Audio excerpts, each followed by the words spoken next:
My name is Oh, my Daniel sweet Crawford, and girl. I'm 52 years old. Look, your For the sister wants past to 4 years, play. I've been raising my twin daughters, Lily and Rose, on my own.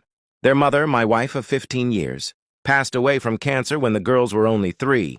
It's been the hardest journey of my life. But those 2 little girls have been my reason to keep going, to keep getting up every morning and putting one foot in front of the other. I work as a maintenance supervisor at Hartwell Industries, a large manufacturing company on the edge of town. It's honest work and it pays the bills, though there's never much left over at the end of the month. The company has been good to me over the years. They gave me time off when Sarah was sick.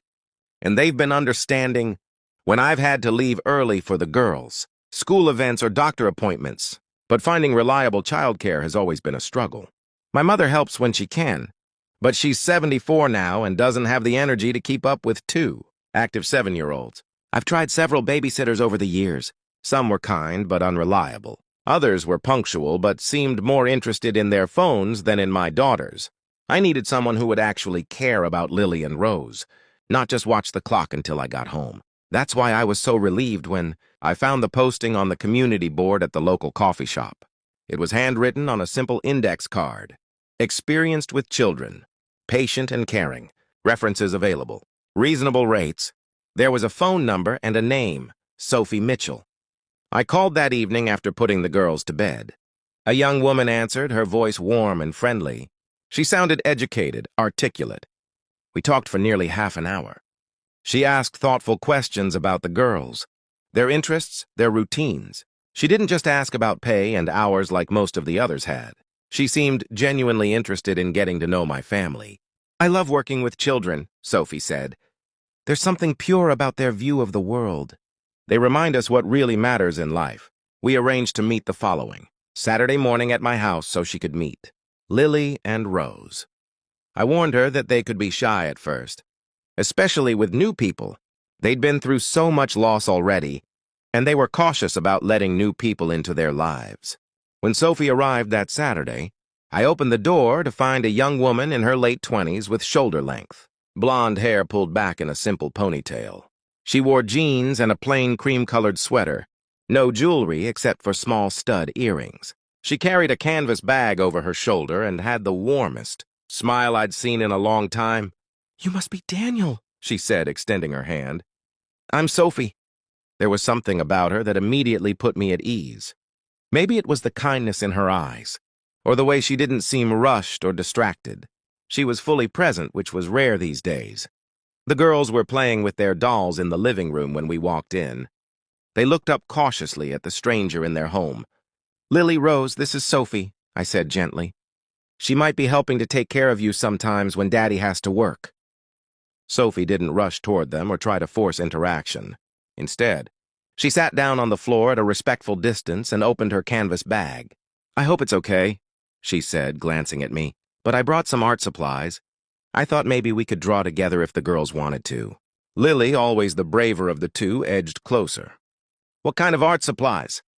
"Colored pencils, markers, some really nice drawing paper," Sophie said, pulling them out. "I like to draw animals." "Do you like animals?" Within 15 minutes, all 3 of them were sitting on the floor together, drawing and laughing. Rose, who usually took much longer to warm up to people, was showing Sophie her favorite stuffed bunny. I stood in the doorway to the kitchen watching in amazement. This woman had a gift. We arranged for Sophie to start the following week. She would come 3 afternoons after school and occasionally on weekends when I had to work overtime. Her rates were surprisingly reasonable, less than the other sitters had charged. "Are you sure?" I asked. "That seems low for someone with your experience." "It's fine," she said with a smile. "I'm not doing this for the money. I'm doing it because I enjoy it." Over the next few months, Sophie became a fixture in our lives. The girls adored her. She would take them to the park, help them with their homework, and teach them things I never would have thought of. One day I came home to find they'd planted a small herb garden in pots on the back porch. Another time, they'd made homemade pizzas together.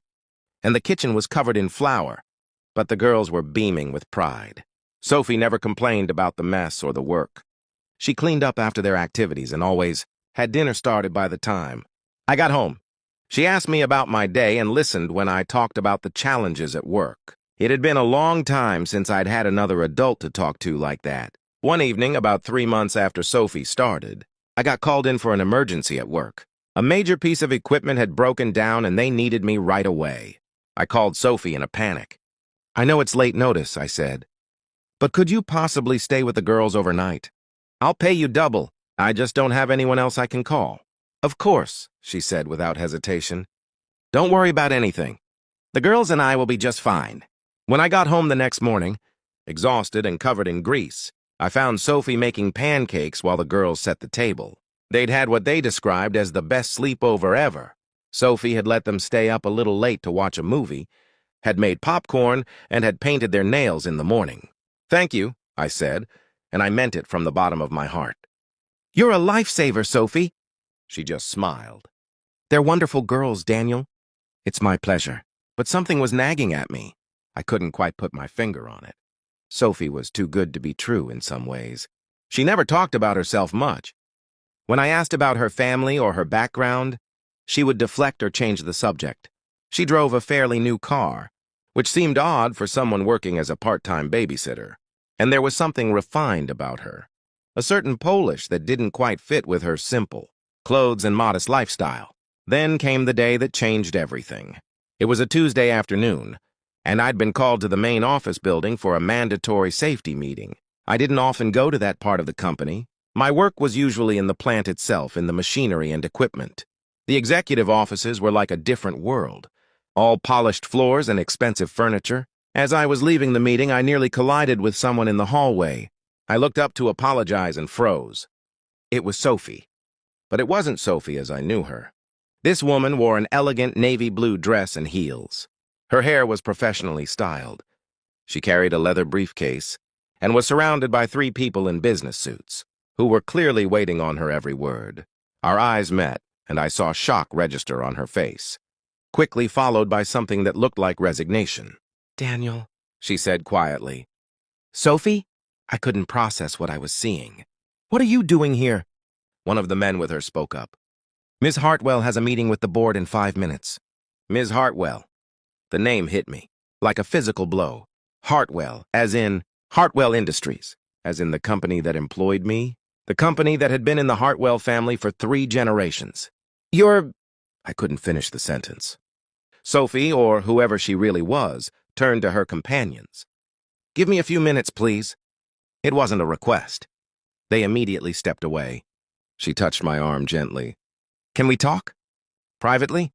I followed her in a daze to a small conference room. She closed the door and leaned against it, closing her eyes for a moment before looking at me. "I'm sorry," she said. "I should have told you from the beginning." "Told me what? That you're the owner's daughter? That you've been playing some kind of game with my family?" The hurt and betrayal were rising in my chest. "It wasn't a game," she said firmly. "Please let me explain. My father is Charles Hartwell. I'm his only child. I grew up with every privilege you can imagine, but I was also incredibly lonely and isolated. Everyone who came into my life wanted something from me or my family. Money, connections, opportunities." She walked to the window, looking out at the parking lot below. "After I finished graduate school, I started working in the family business, but I felt so disconnected from everything. The people here see me as the boss's daughter, not as a person. They're careful around me, political. I realized I didn't have a single genuine relationship in my life. So you decided to what? Pretend to be someone else?" I wanted to know what it felt like to be valued for who I am. "Not what I have," she said, turning back to me. "I put up that card at the coffee shop on a whim. I thought maybe I could help a family and just be normal for a while." "Normal?" The word came out harsher than I intended. "You lied to me, Sophie. Or is that even your real name?" "It's my real first name," she said softly. "Sophia Catherine Hartwell.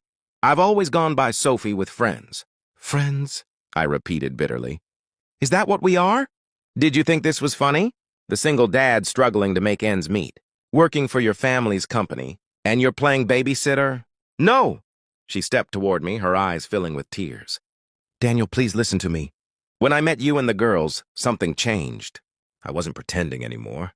Those afternoons with Lily and Rose became the best part of my days. They didn't care that I could buy them anything they wanted. They just wanted me to play with them, to listen to their stories, to care about them." She wiped at her eyes with the back of her hand. "And you You treated me with respect. You trusted me with the most precious things in your life. You asked about my day and actually listened. Do you know how rare that is for me? How rare it is to be seen as just a person. I wanted to stay angry, but I could hear the truth in her words.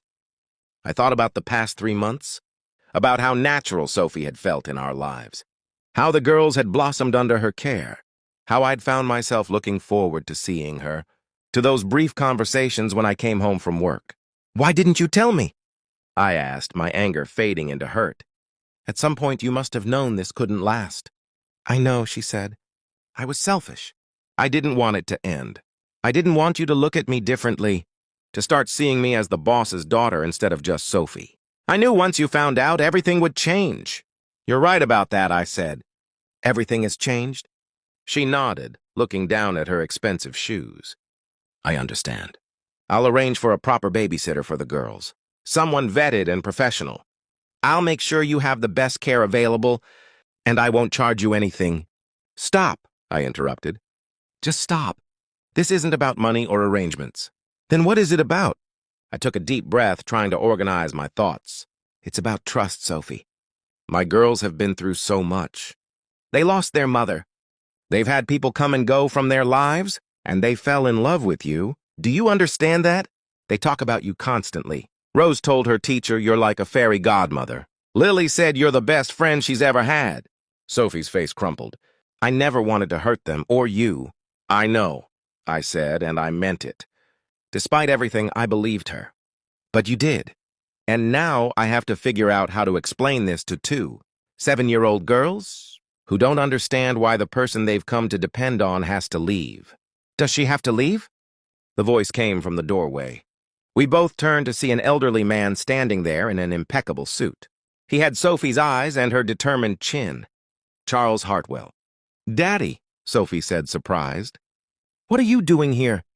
I came looking for you when you didn't show up for the board meeting, he said, stepping into the room, and I found myself overhearing a very interesting conversation.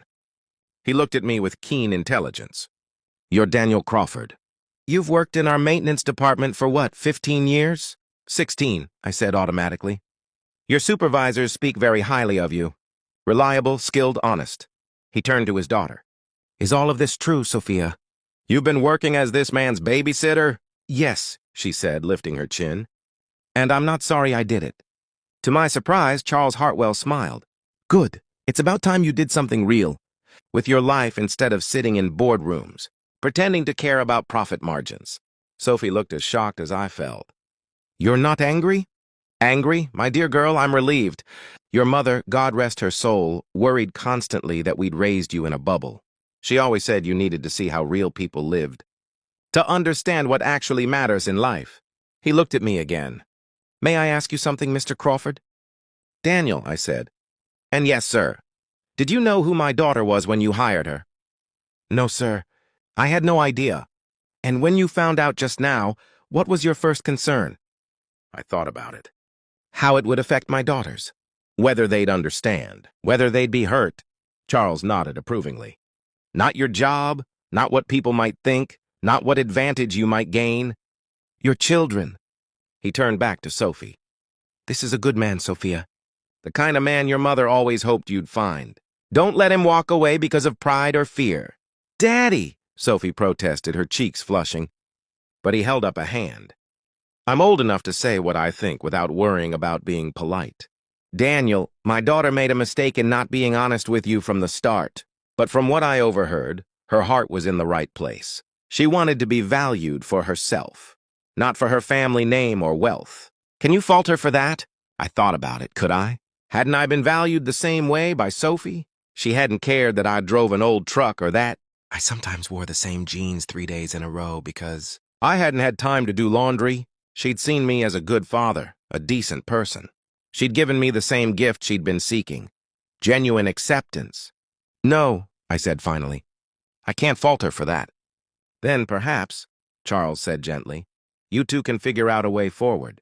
One that's honest and real and based on who you actually are, not on any pretense. He moved toward the door. I'll reschedule the board meeting. Family matters are more important than quarterly reports. They always have been, though it took me too many years to learn that lesson. After he left, Sophie and I stood in silence for a long moment. "He's right," Sophie said finally. "I should have been honest from the beginning. But Daniel, everything else was real. The way I feel about your daughters is real. The way I—" She hesitated. "The way I've come to care about your whole family is real." "I believe you," I said. "But where do we go from here? You're the CEO's daughter. I'm a maintenance worker in your family's company. How does that work?" "The same way it's been working," she said. "I come to your house. I spend time with the girls. We have dinner sometimes. The only difference is now there are no secrets between us. It's not that simple." "Why not?" She stepped closer. "Because people might talk? Let them talk. Because it's unconventional? Who cares?" "Daniel, I've spent my entire life worried about what people think, about maintaining appearances, and I've been miserable. These past 3 months with you and Lily and Rose have been the happiest I've been in years. I wanted to believe it could work. But I was 52 years old enough to know that fairy tales rarely came true. Sophie, we're from completely different worlds." "No," she said firmly. "We're from the same world. The world where people work hard and care about their families and try to do the right thing. My bank account doesn't change that. My last name doesn't change that." She was right, I realized. Over the past 3 months, I'd gotten to know who Sophie really was. The money and the family name were just surface details. Underneath, she was kind, patient, creative, and genuine. She loved my daughters. And unless I was completely misreading the situation, she'd developed feelings for me too. "The girls will be thrilled," I said, allowing myself to smile. "They'll never believe me when I tell them you're a CEO. "Actually," Sophie said with a sheepish grin, "I'm the vice president of community relations. Daddy runs the company. I mostly handle charity work and community outreach. It's part of why I wanted to do something more hands-on, more real. So you've been slumming it with us?" I teased gently. "I've been finding out what really matters," she corrected. "There's a difference." We talked for another hour, working through the details and the concerns. Sophie insisted she wanted to keep babysitting for the girls, at least until we figured out what our relationship was becoming. I insisted on continuing to pay her a fair rate, even though she protested that she didn't need the money. "It's not about need," I explained. "It's about respect. You're providing a valuable service. You should be compensated for your time." "Okay," she agreed. "But I'm donating it all to the Children's Hospital Fund." That evening, we sat down with Lily and Rose together. I'd been worried about how to explain the situation, but Sophie handled it perfectly. "Girls," she said, sitting on the floor with them, "I need to tell you something. You know how sometimes in stories people have secrets? Not bad secrets, but secrets they keep because they're scared." Both girls nodded, their eyes wide. "Well, I had a secret. My full name is Sophia Hartwell, and my daddy owns the company where your daddy works. I didn't tell you because I was worried you might treat me differently if you knew." Lily frowned, thinking about it. "Because you have a lot of money?" "Yes," Sophie said honestly. "But you're still Sophie," Rose said, as if it was the simplest thing in the world. "You still play with us and make us laugh." "That's right," Sophie said, her voice thick with emotion. "I'm still the same person." "Okay," Lily said, shrugging. Then her eyes lit up. "Does this mean you can buy us a pony?" We all laughed, and just like that, the tension broke. Children have a way of cutting through complexity to see what really matters. To Lily and Rose, Sophie was still Sophie. The rest was just details. Over the following months, Sophie and I navigated the unusual situation we found ourselves in. Some people at work found out about our relationship and had opinions. Some thought I was taking advantage. Others thought Sophie was playing games. We ignored them all. Charles Hartwell surprisingly became one of my biggest supporters. He would occasionally invite me to lunch, just the two of us, and we'd talk about the company, about life, about raising daughters. He treated me not as an employee, but as an equal. "You're good for Sophia," he told me.